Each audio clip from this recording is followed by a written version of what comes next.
शीशा हो या दिल हो, आखिर टूट जाता है। लब तक आते आते होठों तक साहिल छूट जाता है। जी हाँ, वही हुआ है मिड एंट्री और थर्ड राउंड में। और इसको लेकर कोई बहुत आश्चर्य की बात नहीं है, क्योंकि पिछले साल भी ऐसा ही हुआ था। और देखा जाए तो आज ये उसकी वर्षगांठ है, जब पिछली बार मिड एंट्री में लाखों बच्चों का दिल टूटा था, जो कहीं से इंतज़ार कर रहे थे कि उनकी सीट जो है वो अपग्रेड हो जाएगी या उनको जो है उनकी पसंद की लोकेशन मिल जाएगी। और कट ऑफ ऐसे जो है वो रॉकेट की तरह शूट अप हुई कि उनके अरमान जो है वो ठंडे पड़ गए और दिल के अरमान आंसुओं में बह गए। और आज भी जो है वो कुछ ऐसा ही हुआ। सीट का एलोकेशंस तो बहुत जल्दी हो गया, जैसा कि बीते वर्ष भी हुआ था, लेकिन जो एलोकेशंस हुई वो अपने आप में जो है कई सवाल खड़े करती हैं कि आखिर जो है ये हुआ क्या। आपको बताते हैं कि आज जो ये डेटा आया, उस डेटा से पहले सबसे पहले आज दिल्ली विश्वविद्यालय में जो स्वच्छता अभियान है, जो स्वच्छता पखवाड़ा चल रहा था, उसको लेकर विश्वविद्यालय के vice chancellor professor Yogesh Singh ने जो है एनएसएस के वॉलंटियर्स और एनसीसी के कैडेट्स के साथ जो है वो मुलाकात की। और वो पोस्ट के ज़रिए उसकी रिपोर्ट आपको जो है वो पहले ही पढ़ा चुके हैं और हमने सूचना भी दी थी, क्योंकि आज गहमागहमी बहुत थी। कल विभाजन की विभीषिका के ऊपर जो है वो कार्यक्रम है विश्वविद्यालय में, क्योंकि विभाजन का दंश बहुतों ने झेला था।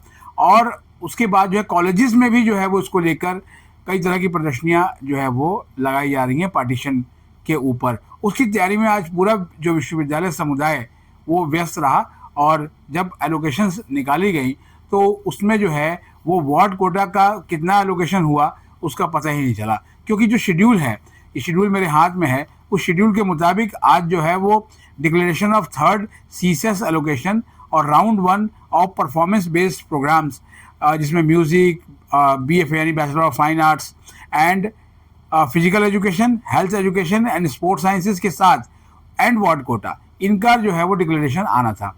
लेकिन इसमें जो है वो वार्ड कोटा का डिक्लेरेशन जो है वो अभी तक, जिस वक्त तक हम ये वीडियो कर रहे हैं, वो डिक्लेरेशन कहीं पर भी जो है पोर्टल पर दिखाई नहीं दे रहा। कुछ CW कोटा के जो कैंडिडेट्स हैं उन्होंने लिखा कि सर हमारा एलोकेशन में नहीं दिख रहा है, लेकिन ये एलोकेशन आज जो है वो आपको नहीं दिखना था। इसका ऑलरेडी ये नोटिफाइड है कि ये आपको अगस्त 15 शाम को 5 बजे जो है वो दिखेगा। अब ये तो बात रही कि आज किस किस का एलोकेशन होना था, और आज भी वही हुआ। कट ऑफ जो है वो काफ़ी ज़्यादा चली गई। आप लोगों ने कट ऑफ देख भी ली होगी और लगातार आप उसका एनालिसिस भी सुन रहे होंगे कि ये हो गया, वो हो गया। कुछ लोग कहेंगे कि पता नहीं ये कोई स्कैम है, कुछ जो है जितने मुंह उतनी बातें।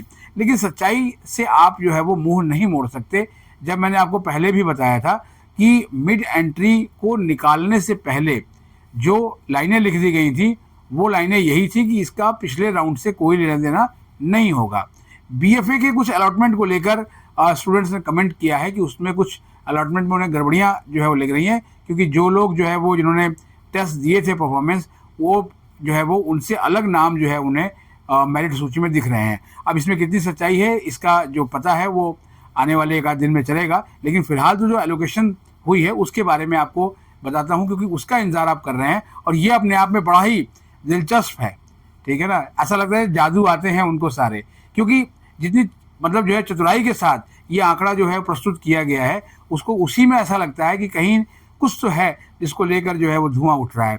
इसमें बताया गया है कि टोटल जो कंफर्म एडमिशन है, जी हाँ, जो डेटा की शुरुआत यहीं से होती है कि टोटल कंफर्म एडमिशन है वो है 67,582।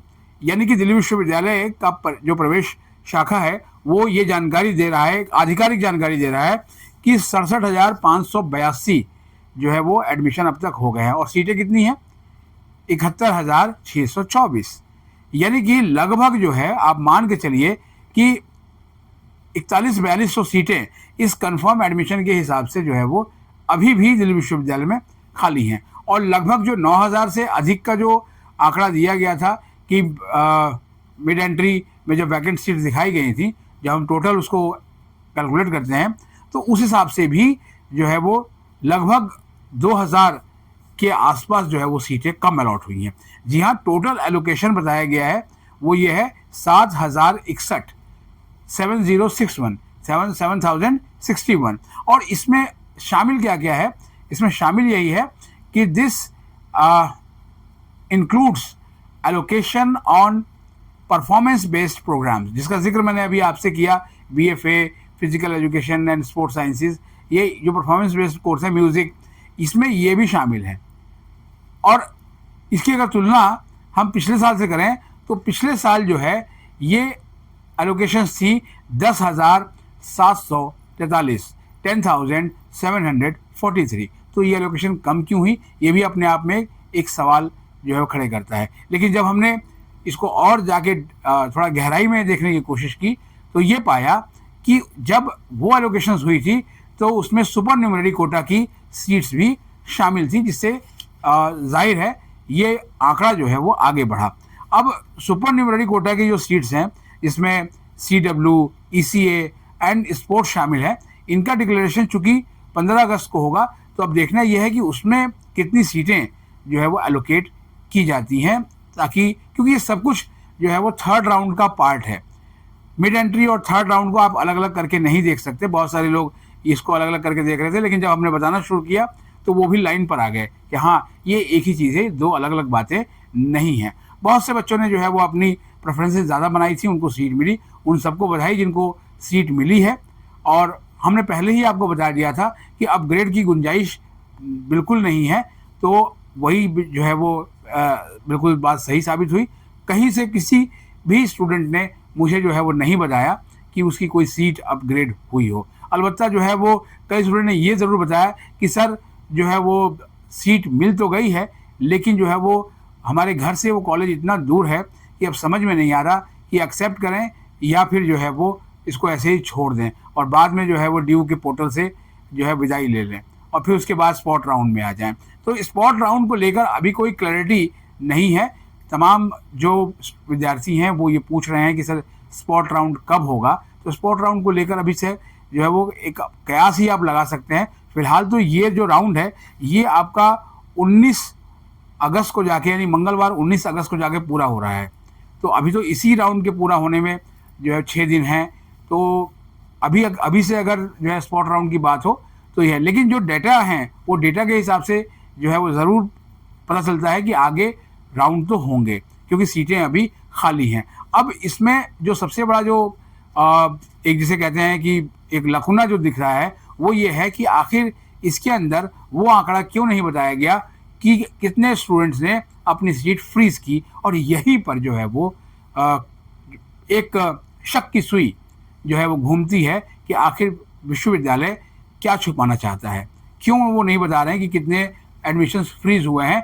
क्योंकि जो सूत्र बता रहे हैं वो ये कह रहे हैं कि विड्रॉ बड़े पैमाने पर हुए हैं, और क्योंकि बड़े पैमाने पर होने का कारण ये है कि तमाम जो है जगहों पे बीटेक वगैरह की काउंसलिंग चल रही है। अम्बेडकर यूनिवर्सिटी दिल्ली में भी एडमिशन हो रहे हैं, और अम्बेडकर यूनिवर्सिटी दिल्ली की तो उसने तो एक झटके में ही एडमिशन कर दिए, पहले राउंड में ही उनकी अधिकतम सीटें जो है भर गई। कुछ तकनीकी दिक्कतों से जो है उनको थोड़ा बहुत दिक्कतें हुई हैं, लेकिन जो वहाँ के अधिकारियों ने जानकारी दी है उनका ये कहना है कि उन्होंने बहुत कम समय फीस वगैरह जमा करने के लिए दिया था, और लिहाजा जो है वो उनके बम्पर एडमिशन हो चुके हैं।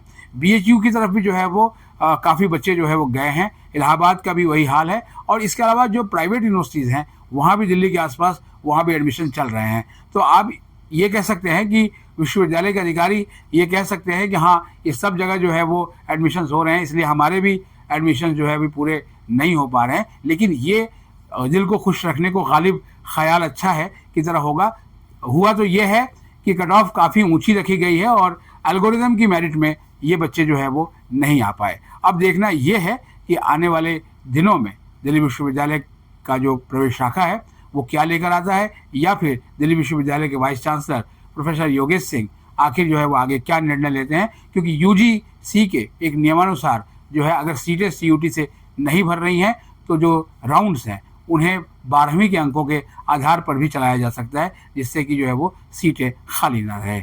आज के लिए फ़िलहाल इतना ही। हमारे चैनल पर नए हैं, चैनल को सब्सक्राइब कर लें और इसे अपने दोस्तों के बीच शेयर करें। मिलते हैं एक और एपिसोड के साथ, तब तक के लिए नमस्कार।